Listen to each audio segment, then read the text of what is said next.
with Lydia, Monyepao, who is the COSAFA local organizing committee chairperson and SAFA chief operations officer. Many hats you are wearing here today. I don't know which one you want to wear right now. Either. Let's just talk about this tournament. It's almost done, but we've seen such great days of football. We've seen the growth of the women's game as well from these different regions as well. It's so great to see teams like Costa del Sol from Mozambique. It's already giving us kind of like a spotlight into how women's football is there in that country too. True, the growth of women's football is immense and it's unstoppable. I can tell you that. What we've seen, especially in this tournament as well, the quality of football that all the teams have delivered. Everyone is excited about the tournament. Everyone wants to be in Morocco for the CAF Women's Champions League, final tournament. Obviously, everyone has come out with their guns blazing, wanting to be in the final on Saturday.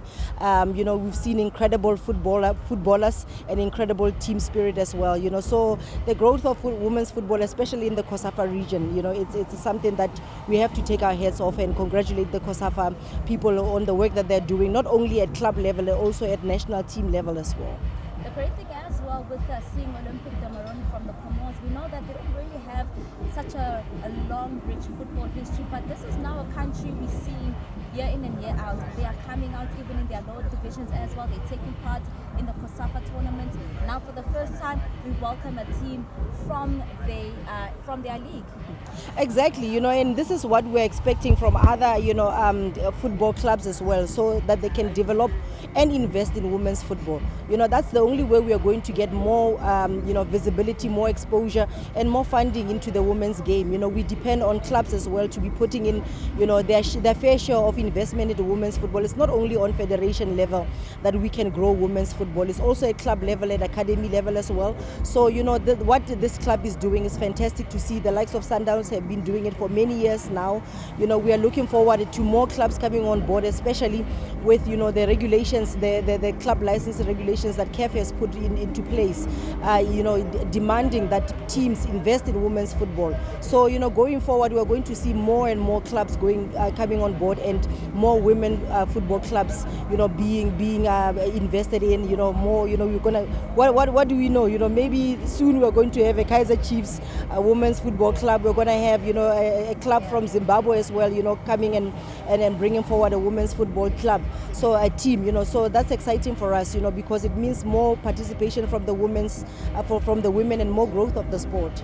Absolutely, and I have to ask you about the relationship then with the committee or COSAFA within stadium management, because as we were sitting there with the team, we're talking about the upcoming COSAFA Women's Championship and just now the availability of stadiums, because now PSL, the season is open, the games are coming thick and fast. There's now the issues around availability of stadiums. Universities is varsity football as well. What's now the relationship in terms of planning for such tournaments moving forward? I think it's quite unfortunate because with women's football, we know that, we always take second best. We come second best to anything, that the men's football does, But that's quite unfortunate and something that we can work on. I think for us, it's being closer to the clubs, to the PSL as well, in terms of sharing of infrastructure. We know that, women's football clubs do not have access to the structures, the football playing fields that, they need to be using. Now and again, you will see the likes of Durban ladies also, changing stadia week in, week out because, the stadium that they want to play in, it's not available. But I think, it's more the relationship with the municipalities as well. It's not only about the PSL clubs, it's the municipalities as well, where the clubs themselves can approach a municipality and say, this is the stadium that we want to use. Can you give us access to it, and back us also as a women's football club. I think the relationship is about with the municipalities as well, and also finding synergy as well, a working relationship, like you're saying, with the PSL clubs.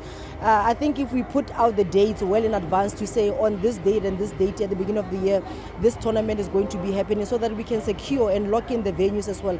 We can ensure that we get great quality venues for our women's footballers to also participate in.